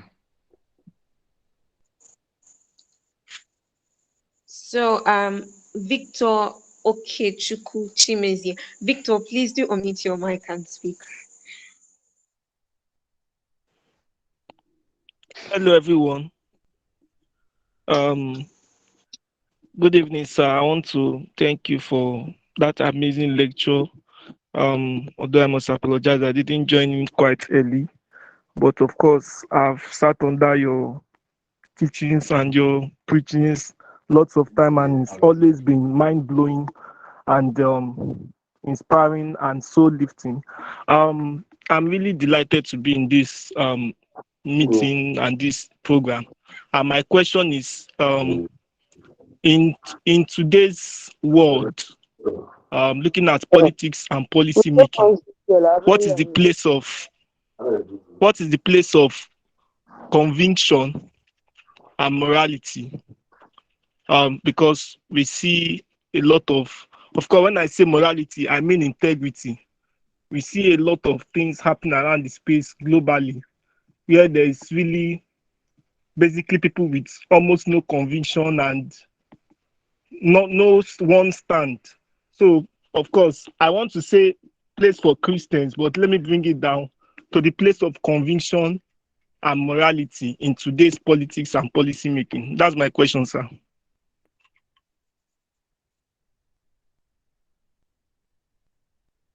Thank you very much. So, thank you very much, Victor. Please, you can lower your hand so I will not call you again. Then I just call on Samuel. Samuel Ogumboyowa. Please, could you unmute your mic and speak? Yeah, good evening. Good evening, everyone. Thank you so much for the opportunity. I've really learned a lot today.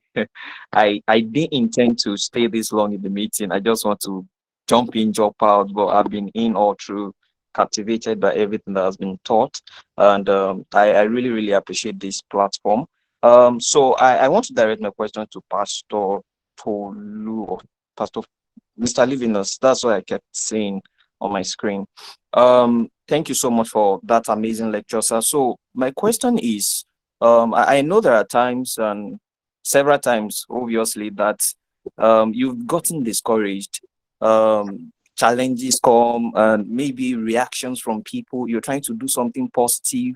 You're putting your mind into something, and there are just this set of people that are there. They are the barrier. They just are so they are resistant to change.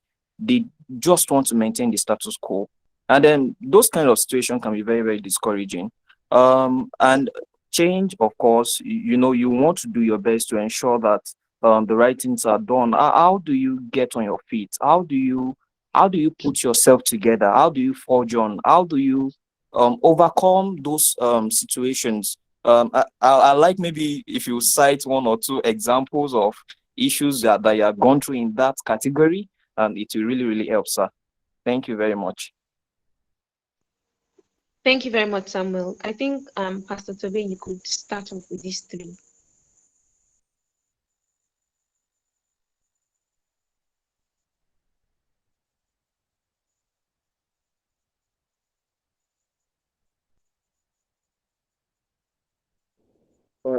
are you hearing me? Can you hear me? Yes, sir, we can. Oh, okay. Yes, loud and clear, sir. Okay. So to the first person who asked about bias to young people, and I think the first and the third questions are a little bit connected when people are not ready to change the status quo. See, three things I would recommend. Number one, find people with similar principles, similar direction, and similar energy like you. It's critical you move in clusters. Now, I was watching a particular short video today, and the lion is the king of the forests. But here comes a lion, which typically, if it meets any of these other animals walking alone, the lion devours these animals when they're alone. But now there were a cluster of these animals, I don't know, maybe like monkeys or so, not too big animals or like antelopes. And the lion came in as usual to pick on its prey, which is the status quo. And that's what happens. Those who are used to destroying us as a people or as a nation, they are used to two things. They are used to fear, weakening us before they even start attacking. And because you are weakened by fear, you become an easy prey in their hands. And so the lion came. But what these animals did this time around, they did not run. They all faced the lion. And as they faced the lion, they started attacking the lion. The hunter became the hunted.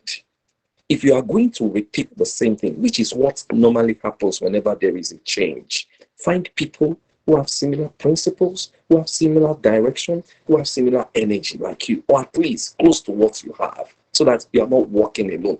And let me tell you, there would always be people like that. I mean, this is not a church, but let me just cite an example from scriptures. The prophet Elijah thought he was all alone, but God told him, Elijah, come. I understand you feeling all alone because you face the prophets of Baal, but guess what? I have people who are like-minded like you. I have discovered all through my journey. You would always find people who either have a soft spot or will have the same principle as what you have.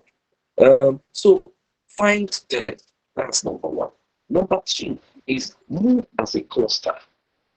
There's power when you move as a cluster. Associate with people who will help you move forward. See, the age and time is gone where you'll be undervalued, you'll be underrated, you'll be treated badly, and you'll remain there. There's no use remaining there. It's not going to change the situation. Those who are used to hunting you as prey, they are used to it. They will continue. I tell people, associate with people. Associate with people that will give you the right momentum. Then number three, have actions which you have planned. And as you build those actions and your plans, make sure that expect obstacles, expect challenges. Someone told me to give a real example. I'll give an example. I worked in a bank where, before I got to the position where I got into managing that particular team, people who did that type of role, they were always very wealthy because they made money. And so when I got in there, whoever sits at that seat is the one that makes the money and shares out to other people. Suddenly someone came, one of the vendors, and I'm talking about like 15 years ago, and offered me about 42 million naira. 42 million naira. That's what they normally do, but that was the biggest order the bank was going to do at that time. Others would get 10, 7 million, but he offered me 42 million naira because the order I was making at that point in time was heavy. And so when he offered me 42 million naira, someone asking about the place of bias and morality, trust what I would do. 15 years ago, 42 million naira would have bought me 2 houses. 15 years ago, the cost of a Prado was 7.2 million. I know because I bought a Land Cruiser, a Pajero, which is cheaper than that. 4 years after that, I bought the Pajero at 6.9 million. I bought a Prado about 6-7 years after this offer came at about 11 million. So at the time I was talking about, a Prado Jeep was roughly about 7.58 million. A house, to buy a house then at Lekki Phase 1 was roughly about 32 million because I know a friend who bought 2 houses. He offered me 42 million. I mean, everyone was to get their share in different amounts, and I rejected it. Immediately I rejected it. Guess what? Of course, the structure on ground fought me because by rejecting mine, meant I was blocking for every other person. And so I called the vendor in. I said, if you can give me 42 million, then that means I should be putting a discount of 42 million on what you are supplying to us for the company. Of course, I let the money go to the company. There was fights. Eventually, I was kicked out of that position. Eventually, I had to leave that bank to join another bank. Guess what? Eventually, everybody in that structure, one way or the other, that were eating those monies, they were sacked. Fraud was tied against some of them. In fact, one of the people who was chief along that became an executive. He was sought out, almost caught by Interpol, and he was eventually asked to leave the banking sector. Today, amongst all the major people involved, I'm the only one who has credibility enough to stay in the financial services sector. Buyers would always be there, but you need to be tenacious. And I would advise, don't try, I think our first speaker spoke about it, I didn't want to dwell too much. Don't try to change the whole world. Start with your own world, those around you. Start building a map. Start building evidences. Eventually, you will find out that that little world you are building will start expanding beyond your imagination. So when buyers comes, just stay, look for people of like mind, move together. When you move as a force, it's easier for you to fight. Buyers will always be there. Give an example. Then when discouraged, like I told you, you need to understand it's part of life to be discouraged. You would not always have a smooth ride. Focus on the goal. I'll wrap it up by talking about a day I was climbing a mountain. And I was climbing the mountain. Every time I looked down, the mountain looked too high to climb. I felt more tired. I wanted to vomit. I thought I was taking a terrible, action by climbing the mountain. But guess what? I stopped looking down. I concentrated at the top of the mountain. Eventually, I climbed to the top. Stop focusing on where you are coming from. Stop focusing on those who are giving up around you. Stop focusing on those who are thinking you won't make it. Focus on the top of the mountain. And when you get there, you look back and see it's been worth the efforts. Thank you.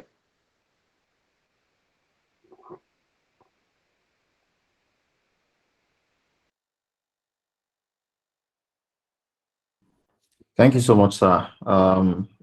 Marvelous, are you still there? Thank you so much, sir, for that response to the question. So we have 2 other questions, and we are going to be directing those 2 questions to Mr. Emmanuel Olujobi. Okay, Marvelous, you're back. Of course, yes, I'm still there. Right. Thank you very much, Pastor Tuzin.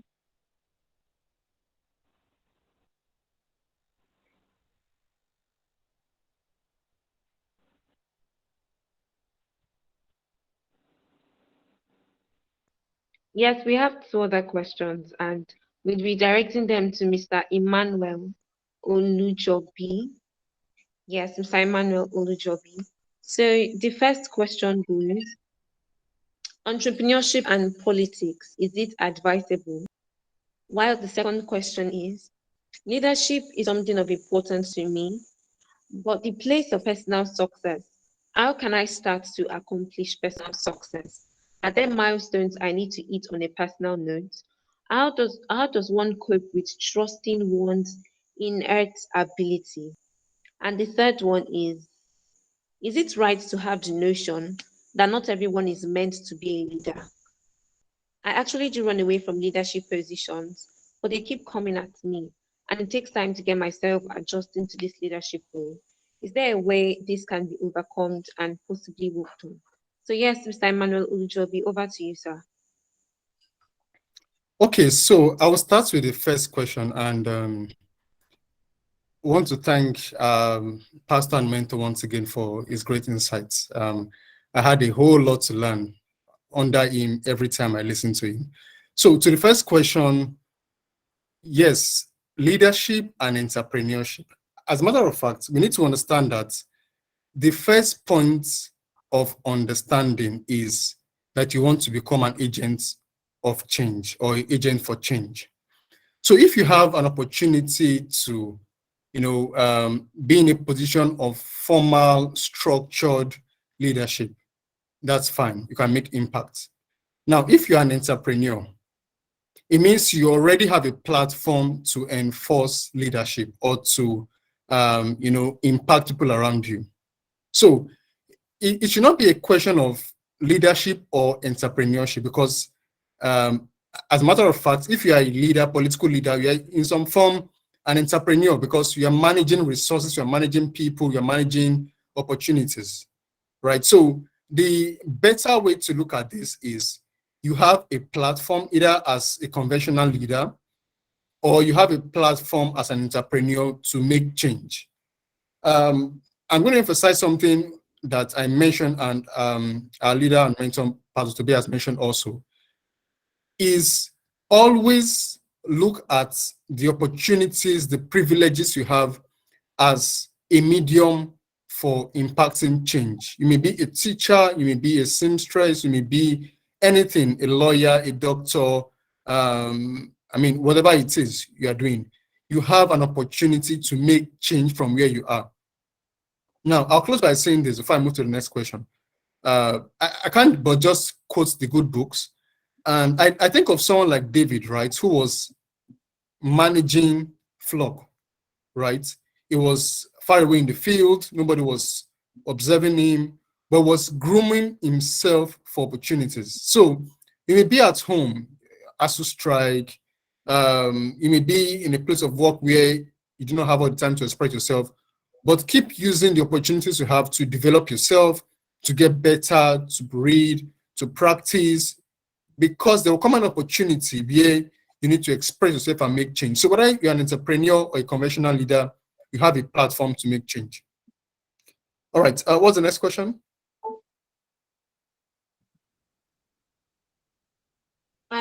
Thank you. The next question was talking about leadership. Is it right to embrace the notion that not everyone is meant to be a leader?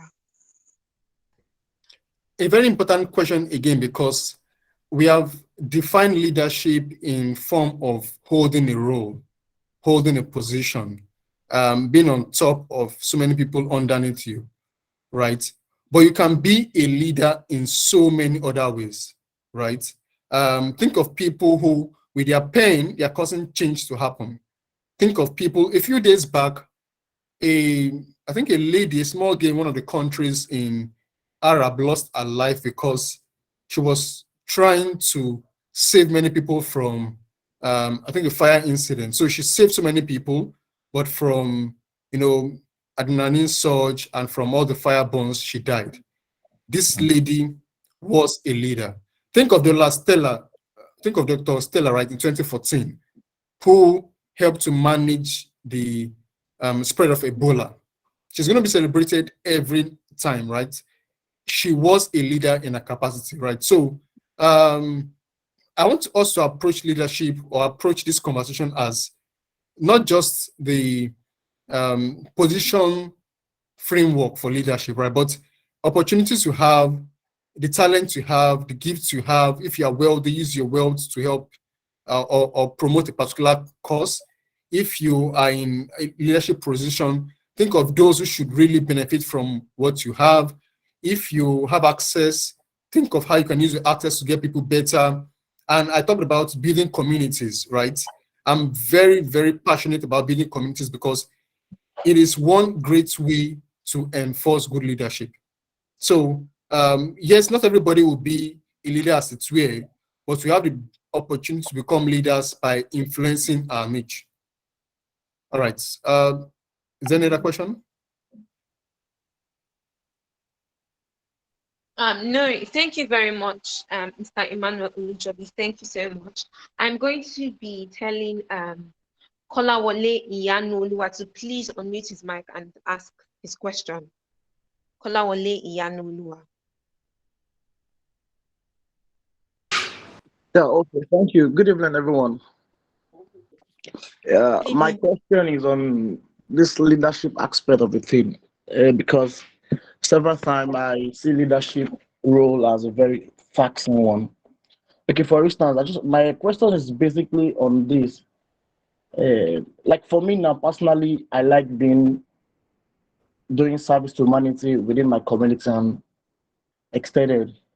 But the little challenge I have is, most people they'll feel this guy is doing this thing because he wants to find fund fund to his account.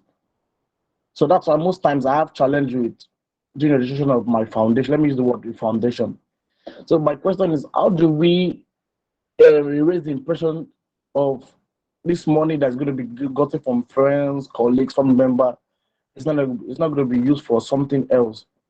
As a leader, how do a leader overcome those kind of challenge? Now, I'll be forthcoming events coming on soon, but maybe the challenge of how do I raise the fund, because the CAC of the foundation is not yet registered yet. Because I need more support on that and enlightenment on that, please. Thank you.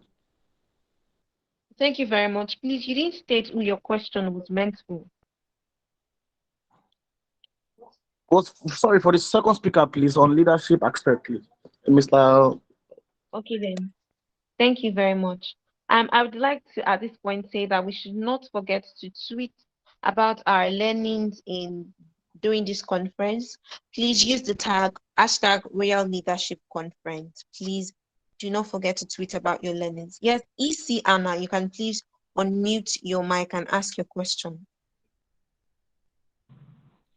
Okay, good evening, everybody.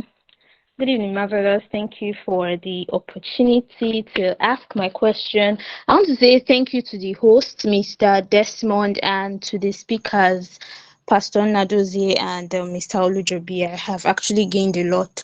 Okay, so my question is actually directed at Pastor Nadozie, and it's closely related to something that have been answered before. So he stressed, when he was presenting, he stressed on the importance of working in clusters and working in groups and partnership.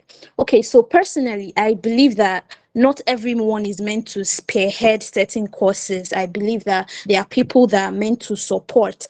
But we discover that in our present generation, there's this rave of being the leader and all that. So what am I supposed to do when I have something to offer and I have a cause to pursue, but those I seek to partner with are merely looking out for the selfish interest, in quotes, of being the head or being the main face of the movement?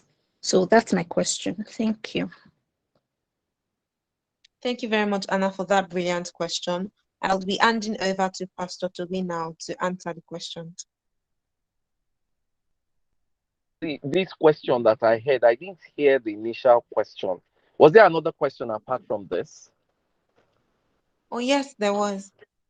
Okay, please, what was the question? Then I had a cut in the network.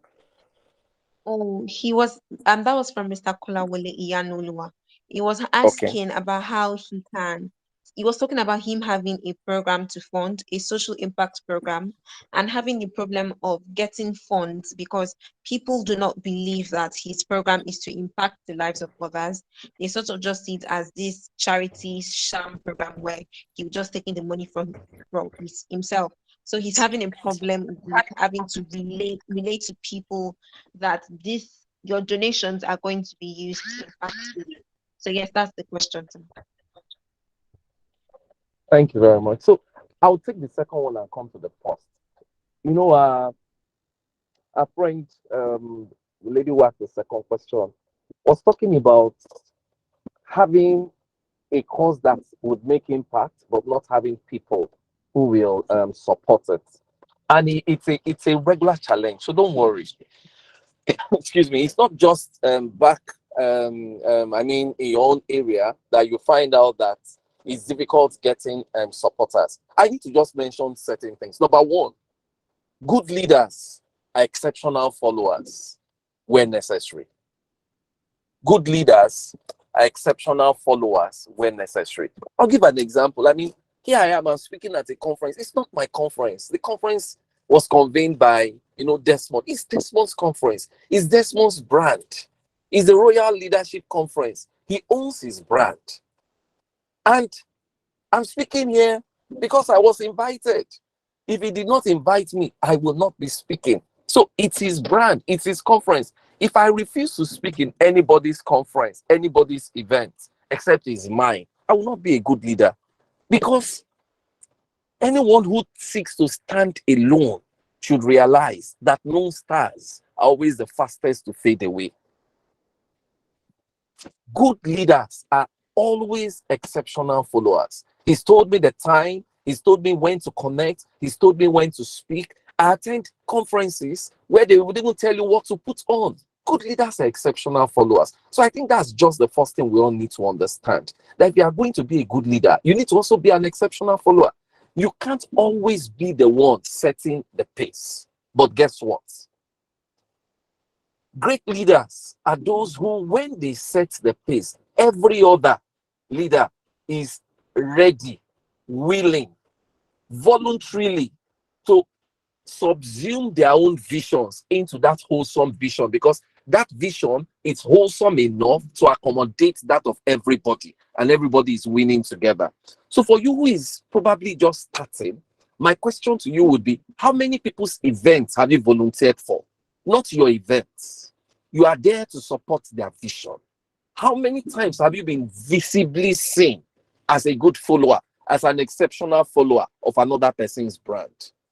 I'm sorry, I don't know you that well, but what I have realized, and I work with a whole lot of young leaders, is those who volunteer a whole lot to push other people's vision forward, those who volunteer a whole lot to make other people better, to improve other people. When it comes to the time of them putting their vision into action, they always have people who will be willing, ready to sacrifice to make their vision work. So my advice to you today would be, first of all, before we push the blame on others, how many people's events have you volunteered for? How many people's actions, how many people's visions have you volunteered for? How many times have you been seen helping to lift someone else up? If you've not been visible enough, you have an amazing, impactful vision. Take it and put it in the shelf a little bit and help other people build up their vision. Those whose visions have been seen to evidently change lives, those who have made marks, work to build them up. If you notice, when I was speaking, I said gift leaders, and that was where I talked about it. So that's critical. Once you join the cluster where you are seen as enabling others, when it's your turn, others will enable your dream. So that would be what I would say. But you can't change people. Those who will not want to subsume their vision, just watch out. After a while, they can't sustain being at the top if they are not lifting up others. Look for those. So if you've invited 5 people to join you, for example, and the whole 5 of them have refused, they are telling you, no, I want to do this, then back out, because those people will not be sustained as leaders, or the vision you are putting on the table is not a vision that can carry them forward. You may need to refine your vision. So I've spoken about 3 or 4 things. The first one is good leaders are exceptional followers. The second one is learn to gift leaders. Learn to give those who have made impact. Learn to be associated with successful people. Learn to be associated with successful vision and dreams. When people see you as an associate of a successful vision, they would also enable your own vision. The third thing is, if in your circle, nobody is willing to sacrifice to help you, my dear, check if that circle is going to carry you far. If you are not in a circle where everyone will lift you up together, watch the type of circle where you are. Then it's critical that you yourself make sure that the vision you are putting on the table is something that is able to make people want to sacrifice for it. The truth is, we all have limited resources and time. If something is not worth the effort, there's no use doing it. So our second young man who asked the question about you want to do something, it cannot be funded. I faced the same challenge. I won't lie to you. There was a time I wanted to buy a bank. I didn't have enough money to buy the bank.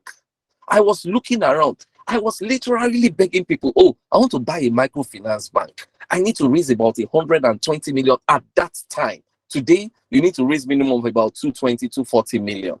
I kept on going all around. But listen to me, when your vision is bigger than the challenges, the vision will always find its way through. I got a whole lot of doors shut. Those that I thought would drop money, some people promised me, after a while, they stopped picking my call. But guess what? Eventually, the vision became a reality. Guess what happened? I went to meet someone who owned a microfinance bank and wanted to sell it. And I shared my vision with her. And I said, Madam, I need a microfinance bank license. I want to buy your bank. She said, how much do you have? I told her how much I had. She laughed at me because the amount I had was less than 15% of the cost of the bank. She looked at how I talked about my vision. She said something to me that day I would never forget. She said, even though you don't have the money, I like your vision. I'm not selling this license to somebody who will not make a good use of the license. I'm selling it to someone who I'm sure at the end of the day, I would look back and be proud that I did not sell my bank to someone who would destroy the bank. She told me, tell me whatever you would pay. She eventually gave me the license. She signed all the documents. I went to the central bank and CAC. We changed the signatories and I took over the bank with less than 15% of the the payment of the bank. Guess what? Immediately the people who had rejected, who had shut their doors at me, found out I had a bank license. Everybody started opening doors. People started coming to meet me. I started rejecting money. Within a space of 4 months, I got more than offers of almost close to about 1.3, 1.4 billion.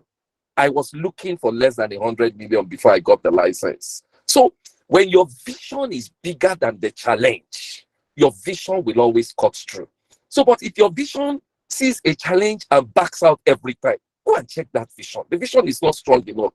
Challenges are a normal part of life. They will come. In fact, if your vision is not a type of vision that challenges are throwing themselves to pull it down, then go and check that vision. No, it's not worth it. So I will encourage you. Nobody is willing to invest. Do something that will ignite the passion and willingness in people to do something. Thank you.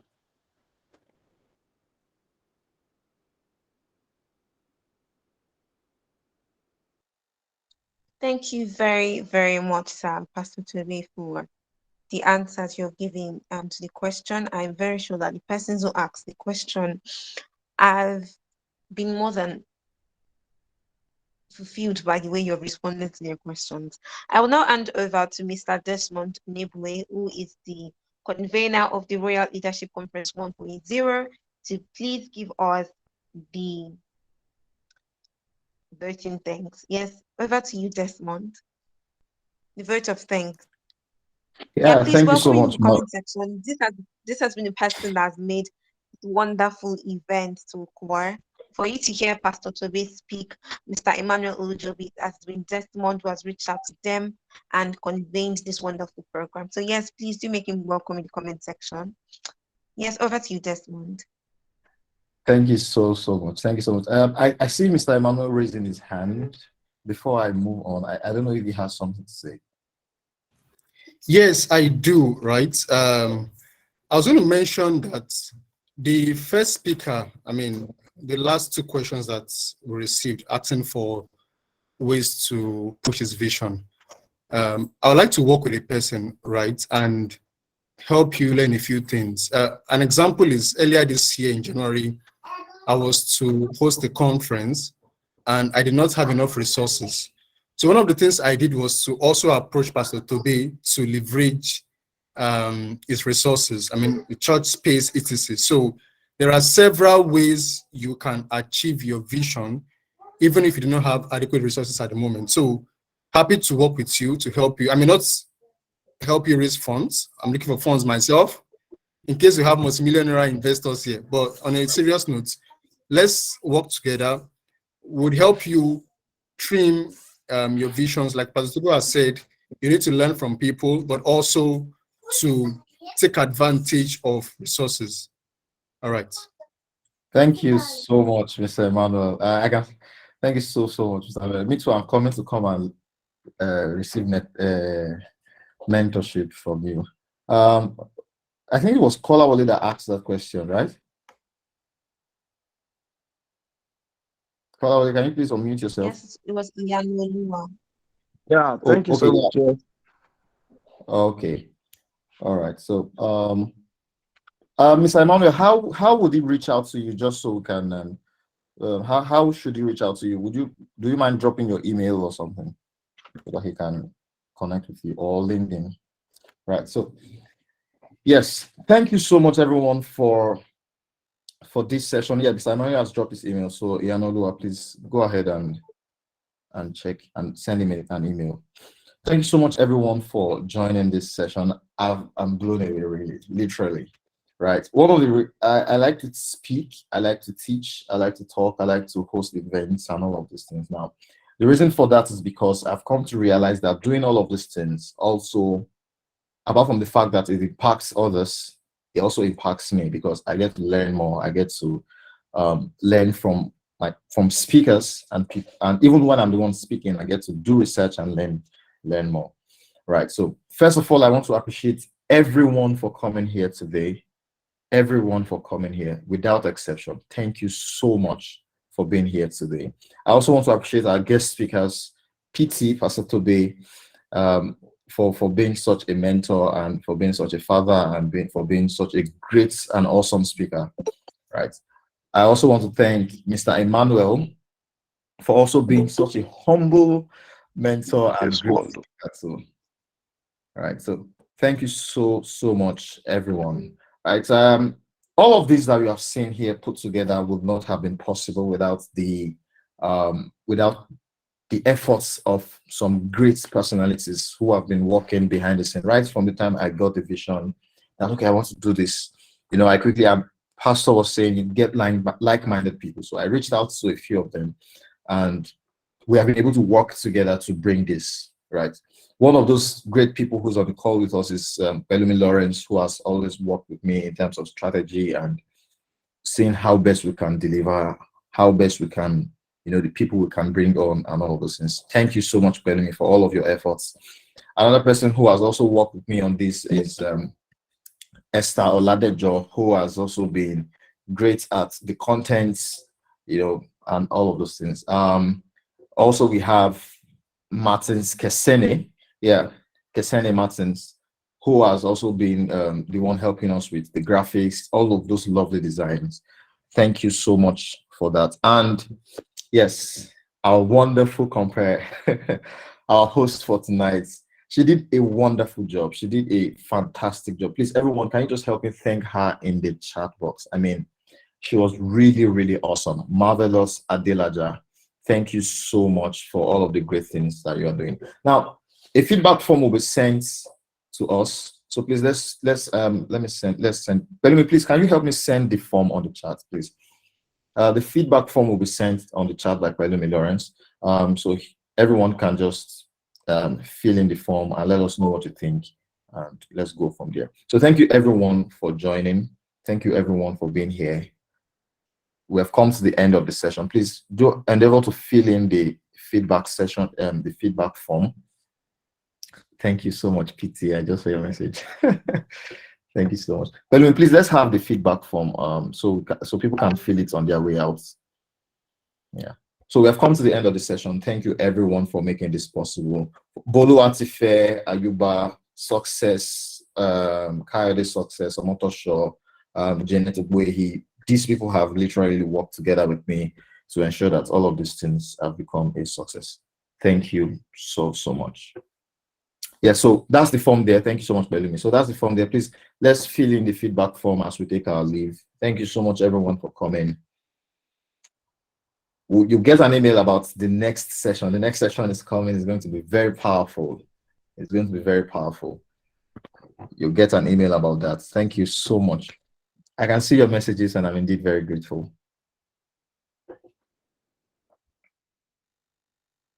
The recording will be made available, so the link will also be sent. Stop.